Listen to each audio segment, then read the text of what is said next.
Part 1. The Disappearance. MH370, the flight that vanished from the world. Part 1. The Disappearance. March 8, 2014. It was an entirely ordinary day for millions of people around the world. At Kuala Lumpur International Airport, passengers were rushing to check in for overnight flights. Ground staff carried out their daily routines. Planes took off and landed right on schedule. No one knew that in just a few hours, the world would witness one of the greatest mysteries in modern aviation history. The mystery of MH370, a flight that departed like any other but never reached its destination. To this day, that question still lacks a complete answer. What happened to MH370? Flight MH370 belonged to Malaysia Airlines.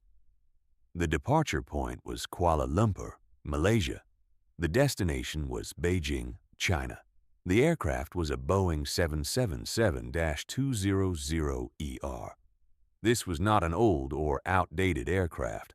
On the contrary, the Boeing 777 was considered one of the safest commercial aircraft ever built, possessing long-haul capabilities with very high reliability. Millions of passengers flew on this model every year. On board that day were 239 people, 227 passengers and 12 crew members. Among them were business people, tourists preparing for holidays, families returning home, and children excited for their first trip. No one knew this journey would end so differently from what they expected.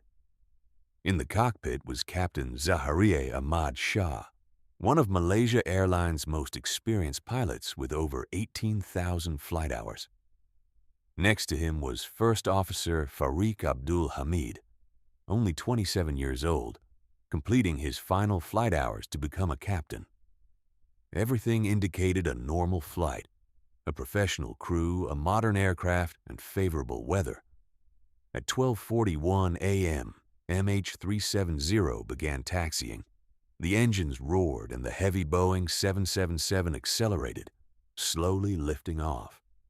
The takeoff was successful, and the night sky over Malaysia was calm. All systems functioned normally. Communication between the cockpit and air traffic control was smooth, with no warnings or emergency calls. Everything was perfect for nearly the first hour.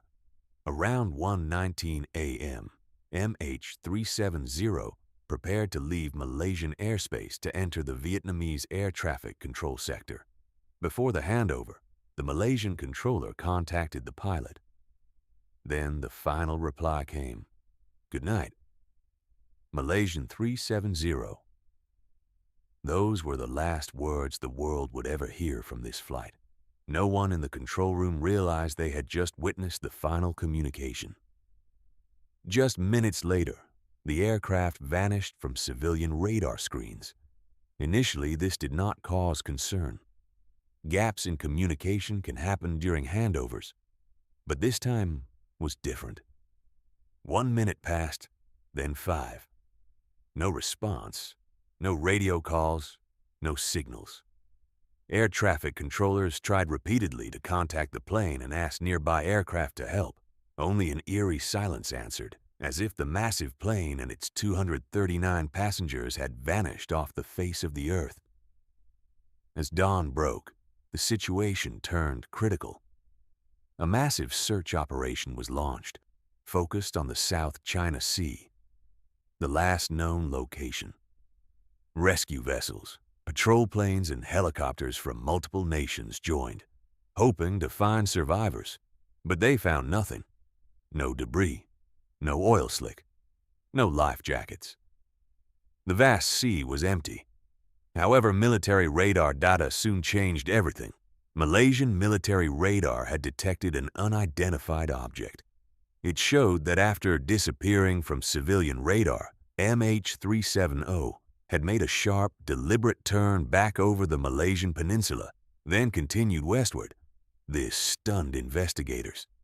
If true, MH370 had not crashed immediately. It was still flying. But why? Who was controlling it? Then a crucial clue emerged. Inmarsat satellite data showed the plane continued sending automatic electronic signals or handshakes for hours after communication went dark. It kept flying in the dark for 1, 2, even 4 hours. What was happening inside? Were the passengers conscious? Based on the satellite data, investigators mapped 2 corridors, a northern route and a southern route. Most experts concluded that MH370 flew south toward the southern Indian Ocean, one of the most remote, stormy, and deep ocean areas on Earth. If it crashed there, finding it would be incredibly difficult. In the years that followed, hundreds of millions of dollars were spent. Advanced ships and deep-sea robots searched, yet MH370 refused to reveal its secrets. No wreckage was found and no black boxes were recovered. This void gave rise to controversial theories. Had the captain diverted the plane? Was there a covert hijacking? Or an unprecedented technical disaster? We will explore these haunting theories in the next part.